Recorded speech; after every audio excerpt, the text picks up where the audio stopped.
This is Newdigan, and we are in southeastern Washington state, right next to the Columbia River Gorge. We are at a site called the Sondino site, which is an area that is at the crossroads between the deserts of eastern Washington and the forests of western Washington.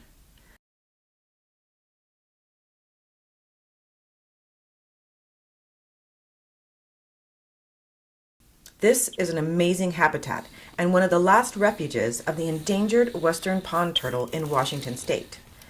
In the late 1980s, the population crashed due to a pneumonia outbreak, and the population dropped to only 150 individuals in the entire state.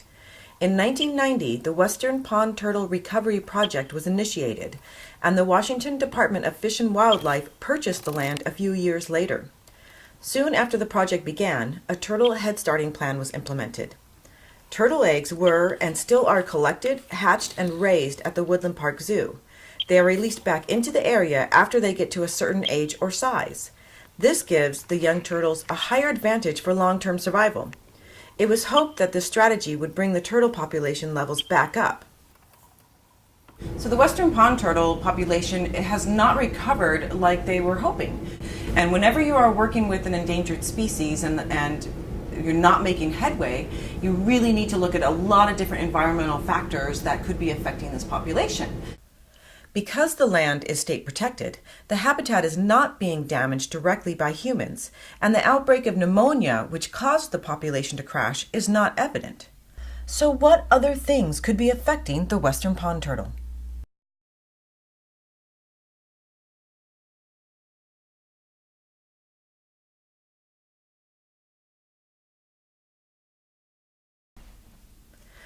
There are a lot of questions that have come up concerning the western pond turtle population. My area of expertise is amphibians, and even though turtles are not amphibians, the question arose if there was an interplay between an invasive amphibian species in the area, the American bullfrog, and the turtles. Bullfrogs were introduced into Washington state in the 1950s as a food and game source. They have spread all over the state and are known to negatively affect a number of endemic amphibians and other animal species. It has been noted that some turtles have been exhibiting soft shells and acting odd. Some of their odd behaviors consist of not moving out of the way when disturbed and sitting out of the water on land in the open sun, which is not typical turtle behavior. The symptoms are characteristic of a disease, which we know now is rampant in the population, but is not yet diagnosed. However, the disease does not seem to kill the turtles, and they are still able to breed when infected. So we have two factors that could be ultimately affecting this turtle population: disease and an invasive predator. So invasive bullfrogs are actually inundated in this particular wetland site of the western pond turtle. So some questions that arise are: how widespread is the bullfrog population? Is there a main source of the population?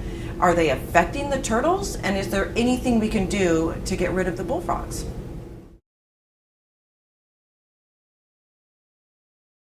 So my hypothesis is that the bullfrogs are eating the baby turtles.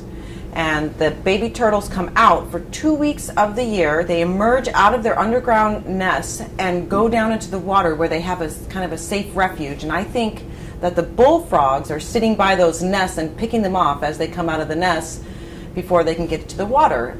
My prediction for this hypothesis is that I will find baby turtles in bullfrog stomachs.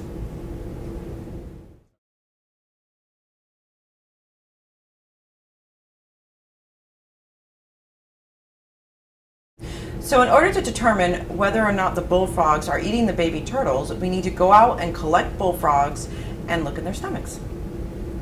Bullfrogs are actually active during the day and during the night. They have very large eyes and excellent vision, so capturing them during the day is nearly impossible as they see you coming.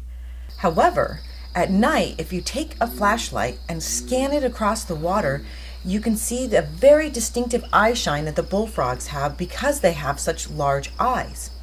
And once you spot them, you can use the flashlight to kind of blind them until you can get close enough to actually capture the frog. Trips were made in all 4 seasons Most trips into the field were made during the bullfrog mating season from late May to July in 2015, as this is when you are most likely to encounter them. In groups of 2 to 3 people, we went out to at least 3 different ponds at the Sondino site each night. One person would walk along the pond shore and collect as many bullfrogs as they could, while another person or maybe 2 people would boat in the open water and try to catch them in the water, which, trust me, is really hard to do. So bullfrogs were caught using a gig. A gig is a sharp-pointed fork that is on a pole, and this is actually one of the most effective ways to capture bullfrogs.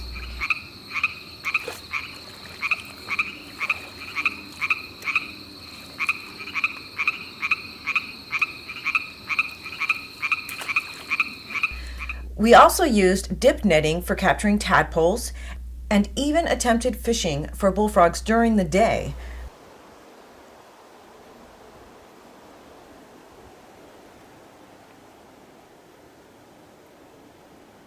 Counts were made on how many bullfrogs were sighted and at which ponds each night, and counts were also made on how many were caught. I also did trips during the day, and these trips were to investigate the large male bullfrogs' territories.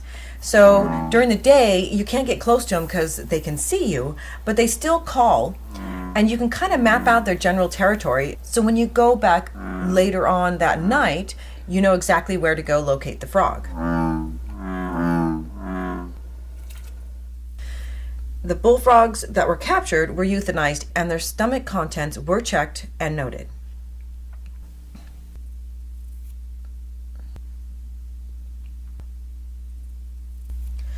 In order to analyze my data, I first broke down the bullfrogs into 4 size categories. First, I had the adults, and these are the oldest and largest bullfrogs, and they generally measure about 5 or more inches snout to vent length. Snout to vent length is a standard measurement of amphibians and measures their nose to their cloaca, which is basically their anus. The second group I had were the subadults, and these were smaller and younger adults, but they were still capable of breeding and were usually about 3.5 to 5 inches snout to vent length. The third category were the juveniles, and these were bullfrogs that are not capable of breeding and are smaller than 3.5 inches snout to vent length. The fourth size were the metamorphic bullfrogs, and these are bullfrogs that are in the process of transitioning from a tadpole to a frog. These have all 4 legs present, but they also still have their tadpole tail. And I didn't check the stomach contents of this size category because they actually don't eat at this life stage. They live off their tail stores until they are completely metamorphosized into a juvenile bullfrog. I also kept track of the sex of the bullfrogs captured. Bullfrog males and females are sexually dimorphic, which means that the males look different than the females. The males have yellow throats and larger tympanums, which is their eardrums, in comparison to the females. The females have white throats and often were found with eggs inside. I also kept track of what pond and how many of each size were caught in order to identify any areas that might be a more popular breeding spot. The data I collected regarding this supported a consensus that there was actually one pond that had significantly more bullfrog sightings and catches per man-hour, and that was the pond that we called the Stable Pond. The Stable Pond had the largest number of bullfrog tadpoles sighted, and it was noted that this pond should become a primary focus for future eradication efforts of the bullfrogs in the area.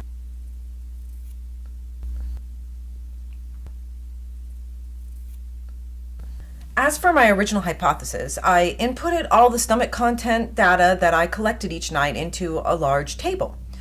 And my original prediction was that I would find baby turtles in bullfrog stomachs, and in fact I did. I found 6 baby turtles in bullfrogs, and all of these were found in the same 2 weeks when the turtles were emerging from their nests. One frog even had 2 turtles in its stomach. It was noted that the juvenile bullfrogs were eating the turtles as much as the adults.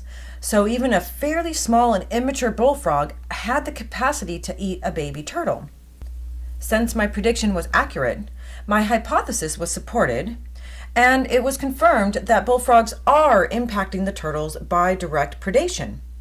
And it's really alarming when you actually look at the total number of bullfrogs caught during this project, which was 433 frogs. And these are just the total number of bullfrogs that were actually caught. There were still a lot more bullfrogs in the area and a lot more tadpoles that are going to emerge out to turn into bullfrogs. That is a huge number and a huge potential of predation of bullfrogs on the turtles. And this would have a real large impact on the ability for the turtle population to recover.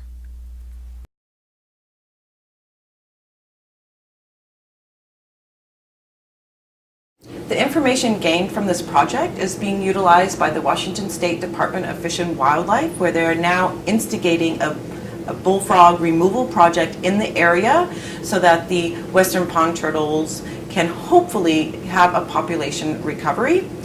And I'm also writing up the report of what I found in the bullfrog's stomach into a manuscript so that other people who are studying invasive species can look to see how bullfrogs are maybe affecting other things in the areas they have invaded.